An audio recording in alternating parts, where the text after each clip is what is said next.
Hi everybody, I hope you're all doing really well. So today I am back to talk about non-fiction November because yes, it is back. Olive over at A Book Olive has come back with her yearly non-fiction readathon, which challenges readers to read at least one non-fiction book, particularly if non-fiction is not something that you typically read. And she's also come back with 4 prompts, which change every year, that we can use not as a prescription for our reading, but something that we can use to guide our reading, because challenges just make the process that little bit more fun. Every year I like to do both a recommendations video and a TBR, using these 4 prompts to guide what I talk about. And I'm here today with that recommendation video talking about books that I've read that maybe tenuously link to those 4 prompts. Those 4 prompts this year being fraud, web, capital, and display. You can probably see where you can get a little bit loose with some of these and some where you might need to be a bit more specific. But without much further ado, let's just get into these book recommendations. So some ideas that Olive came up with to fulfill the fraud prompt. Obviously you would think maybe of true crime, of real life cases of fraudulent activity. She also suggested non-fiction that may have some fictionalizing elements in its writing. Imposters and imposter syndrome. Maybe you feel like a fraud reading this book. Maybe it's something that you're not very knowledgeable in, and so you're feeling a bit like, oh, should I really be reading this? The first of my 3 recommendations for this prompt is The Radium Girls by Kate Moore. I feel like I recommend this every non-fiction November, but it is such a fantastic book. This is an early 20th century history, focusing particularly on the factory girls who ended up pursuing a legal case against the companies that they worked for, who had them using radium paint to paint watch dials,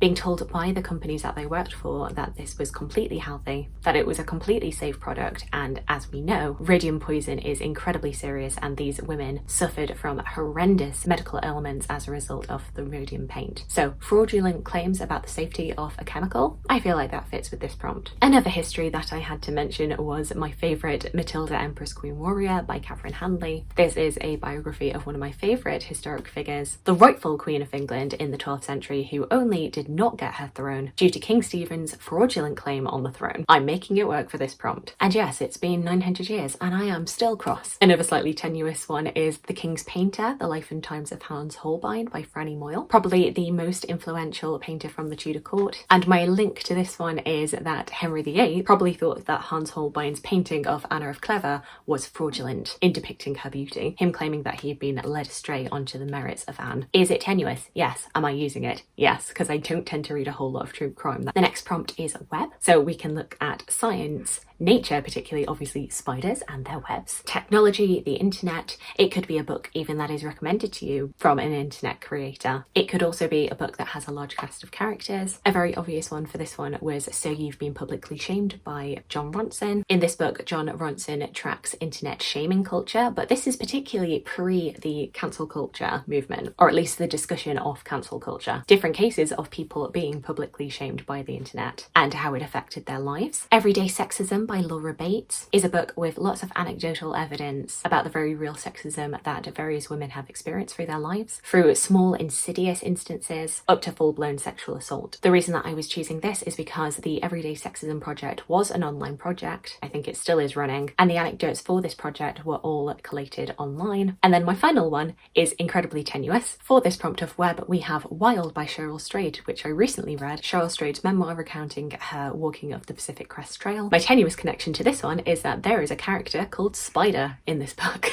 You know, spiders make webs. I am kind of just being silly with this one, but you know, I feel like Olive would approve because it is always enjoyable to see how far you can stretch these prompts. The next prompt is capital. So obviously you may think of finance and money, you may think of capital cities, you may think of politics and government, or you could even think of typography and writing. A biography that came to mind straight away for me was Alexander Hamilton by Chernow, the famous biography which inspired the musical. And this was a very obvious choice for this prompt because Alexander Hamilton was the Secretary of the Treasury. He had one of the biggest influences over the American financial system, and also he was a key player in deciding the nation's capital, as seen in the song The Room Where It Happens. Yes, I will always link everything back to the musical. The last 2 books are also histories, both focused around London, but both very different in tone. Firstly, we have 84 Charing Cross Road by Helene Hanff, New York-based Helene Hanff and her correspondence with this London antiquarian bookshop, which unfortunately you cannot find anymore, but is really, really heartwarming. I think any lover of books would really enjoy this. as well as The Covent Garden Ladies by Hallie Rubenhold, which is an 18th century history focused on the various ladies of the night of Covent Garden, and particularly Harris's list of Covent Garden ladies, which is our most valuable source for these women. And then the final prompt is a display. You may think about art, fashion, photography, maybe a display of food, maybe actual performance display. It may be a book that has a beautiful cover, or a book that you found on display at your local bookshop, or something that displays something about you and your interests. The first book that I have to tell you about today is A History of the World in 100 Objects by MacGregor, which basically does as it says on the tin, but is particularly focused on objects that you might find in the British Museum.